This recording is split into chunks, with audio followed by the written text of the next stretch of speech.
こんにちは、フィルトムの池です。今日はですね、生とは何かについてお話をしたいなと思います。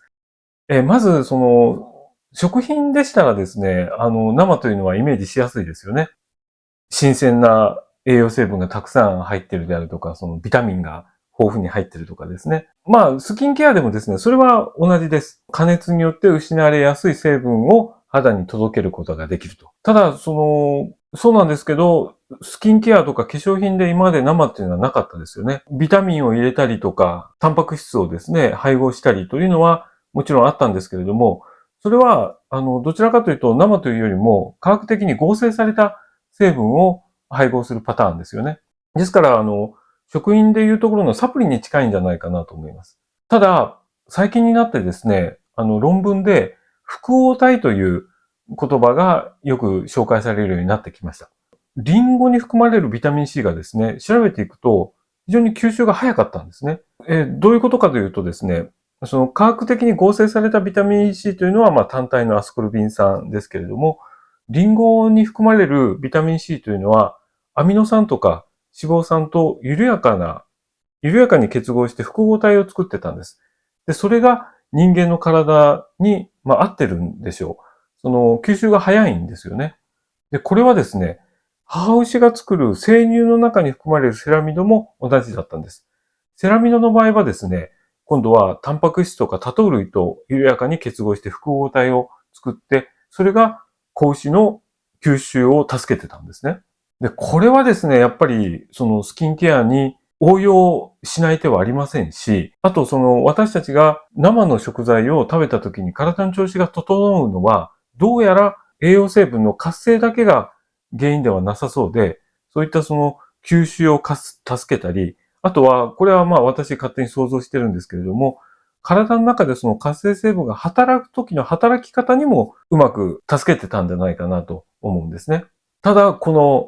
合体というのは、先ほど申し上げた通り、緩やかな結合なので、加熱するともうすぐにバラバラになってしまいます。ですから私たちは加熱をせずに、フィルターを使って、その栄養成分、生の複合体の栄養成分を抽出して肌に届けようという取り組みなんですけれども、実際にその活性成分というのはどういう成分でどういう構造をしているのか、これをですね、今年北九州大学と共同研究の中で分析を進めていくことになりますので、ぜひその報告も楽しみにしていただけたらなと思います。で、今度その安全性なんですけれども、やっぱりその家庭では加熱処理が身近ですよね。ですからフィルター抽出と聞いても、なんだかちょっとイメージが湧かなくて、加熱の方が安全じゃないかなというふうなイメージを私も含めて持ってしまうんですけれども、ただですね、産業的には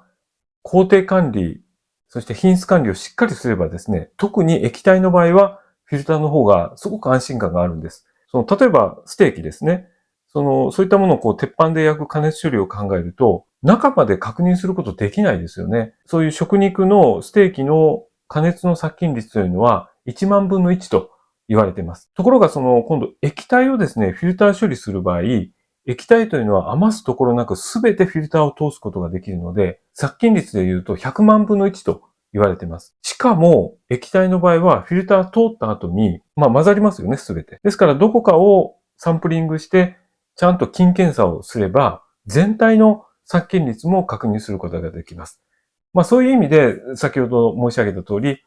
液体のフィルター抽出というのは非常に安全性においても安心感があるということです。そして、一番心配なウイルスに関してはですね、特にフィルトンは SPF 農場というウイルスが徹底管理された農場の胎盤だけしか使っていません。しかもその農場というのはハサップ工場ですから、非常に徹底した管理のもとで生産されています。そしてですね、たまに勘違いされることがあるんですけれども、胎盤を排出したお母さん豚というのはもちろん元気です。逆に言うとですね、元気なお母さんの胎盤しか使用してません。ここからもそのウイルスの汚染がないというのがよくわかるんですね。論文の中でですね、非常に面白い表現があって、胎盤というのは体外に排出される唯一の臓器だと。その胎盤というのは母体の健康状態が非常に反映されているわけですね。フィルトムのその生素材というのは